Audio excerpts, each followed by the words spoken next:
बिस्मिल्लाहिर्रहमानिर्रहीम। मेरा नाम है मोहम्मद अवैस। मेरे चैनल का नाम है स्काई इमिग्रेशन कंसल्टेंट्स। जी हाँ, 14 लाख रुपए में कनाडा का वर्क परमिट, ये कैसे मुमकिन है? इसमें क्या हक़ाइक़ हैं, आपको बताऊंगा आगे चल के।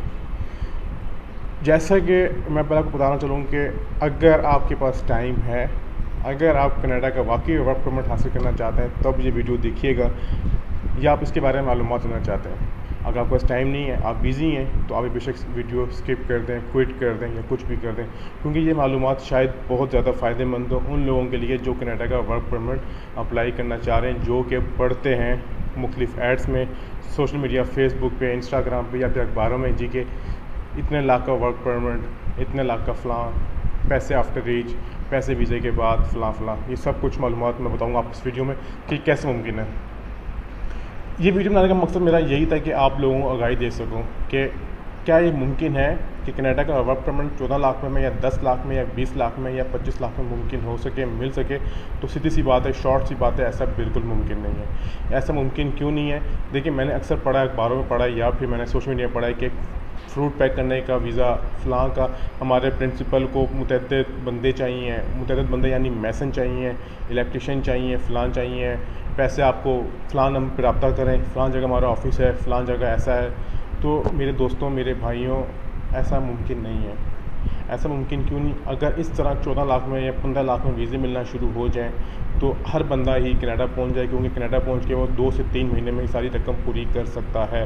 कनाडा जाना इतना आसान नहीं है जितना लोगों ने हमने बना लिया है। उसके लिए आपको कुछ डॉक्यूमेंट्स रिक्वायर्ड होते हैं, कुछ आपकी क्वालिफिकेशन हो चाहिए।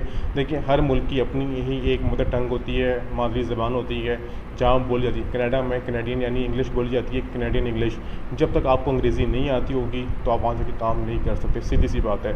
इसके लिए कुछ प्रोग्राम्स भी होते हैं कि मैं जैसे कि मैं कहूँगा कि आइल्स करना पड़ता है। आइल्स कंपलसरी है अगर आप स्टडी वीज़े पे जा रहे हैं, या फिर अगर आप वहाँ पर इमिग्रेशन के लिए अप्लाई करें, तब भी आपको आइल्स रिक्वायर्ड होता है। ये तो फिर भी वर्क परमिट है। आप जाके उनके मुल्क में उनके लोगों के साथ काम करने की कोशिश करेंगे, तो आपको आइल्स यानी अंग्रेज़ी आनी बहुत ज़रूरी है। मुख्तलिफ मैंने देखा है कि मुख्तलिफ लोगों कहते हैं जी कि हमारे पास आए, हम आपको वीज़ा प्रोवाइड करेंगे। कंसल्टेंट की बात मैं करूँगा, ना कि मैं एजेंट्स की बात करूँगा। मुख्तलिफ प्रोग्राम्स उन्होंने कहीं से पढ़ लेते हैं, वो कहते हैं कि ये फ़लाँ का वीज़ा है, 2 लाख एडवांस दें, 1.5 लाख एडवांस दें, हमारी कंसल्टेंसी फ़ीस है, या ऐसा है या वैसा है, हम अप्लाई करेंगे। तो 6 महीने, साल तक वो अपना पैसे भी दबाए रखते हैं, अपना डॉक्यूमेंट्स भी उनको दिए रखते हैं, लेकिन एंड पे वो ज़ीरो पे होते हैं। तो बात सीधी सी है कि इस तरह बिल्कुल पॉसिबल नहीं है, बिल्कुल मुमकिन नहीं है। कनाडा है ये कोई लाहौर पंजाब का कोई सूबा, मतलब पंजाब का कोई शहर नहीं है कि आपको वहाँ पर नौकरी मिल जाएगी, मतलब जितना इजी हमने बना ली है।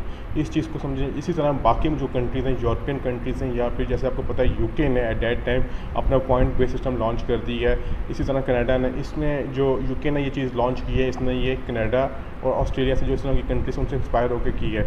तो अभी कैसे मुमकिन है कि आप जाके वो पॉइंट्स बेस सिस्टम के बगैर ही आप वीज़ा हासिल कर सकें, या फिर घर बैठ के आप सिर्फ 15 लाख रुपये दे के या 14 लाख रुपये दे के किसी कंसल्टेंट को या किसी एजेंट को आप उसे वीज़ा हासिल करें। और वीज़ा भी इसमें होता क्या है, इसमें बैकग्राउंड में ये होता है कि जब आप वीज़ा अप्लाई करेंगे, किसी एजेंट को मिलेंगे, तो वो कहेगा पेमेंट आफ्टर रीच या फिर पेमेंट आफ्टर वीज़ा। तो आप खुश रहेंगे, जी हमने कौन से पैसे देना, हमसे डॉक्यूमेंट। तो उसने क्या करना है, उसने आपको कहना है आहिस्ता आहिस्ता कि आप फ़लाँ जगह से मेडिकल करवाएं, ये टेस्ट करवाएं, ये फ़लाँ कराएं। वो आपको भेजेगा भी अपनी मुतलका जगह पे, आपने यहीं से ही मेडिकल करवाना है या आपने यहीं से करवाना है। तो उसकी जो 20-25 हज़ार फ़ीस होगी, उसमें उसकी कोई कमीशन होती है।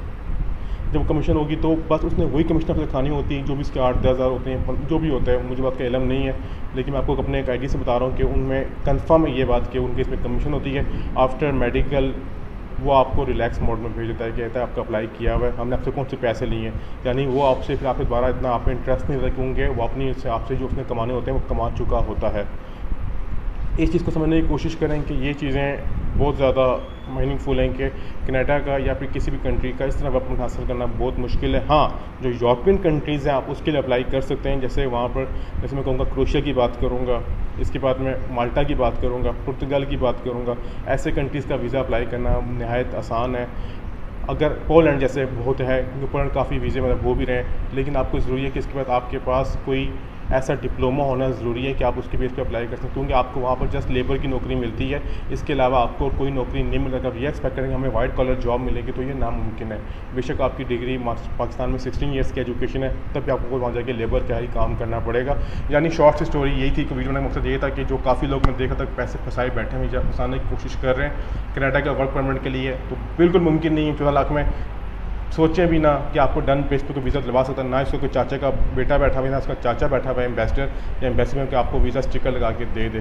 तो ये चीज़ समझें, मेडिकल से बचें, फ्रॉड से बचें, एजेंट से बचें, ताकि आप भी अपने जो पैसे हैं दबाने से बच सकें। बाद में आपको भागना पड़ेगा पैसों के लिए भी, अपने कागजात के लिए भी। तो ये थी आज की वीडियो। उम्मीद करता हूँ ये जो आपको मैंने थोड़ी सी मालूमात दी वो पसंद आई होगी। अगर आपको इस मुताल्लिक़ की बात पूछना चाह रहे हैं या फिर हमारी किसी और मुतल्लिक़ा की सर्विस लेना चाह रहे हैं, तो हमसे डायरेक्ट रब्ता कर सकते हैं। टेलीफोन नंबर है 034705052336। ऑफिस का एड्रेस है 2nd floor Sol Plaza Chakswari Azad Kashmir near to government bakery. एक और बात मैं ऐड करना चाहूँगा, हमारी ऑफिस की टाइमिंग 9 to 5 है और हमारी कॉल्स की टाइमिंग भी 9 to 5 है। कोशिश करेंगे 9 to 5 फिर कॉल किया अगर हम आपको उसमें रिस्पॉन्ड कर सकते हैं। बहुत शुक्रिया, खुदा हाफिज़।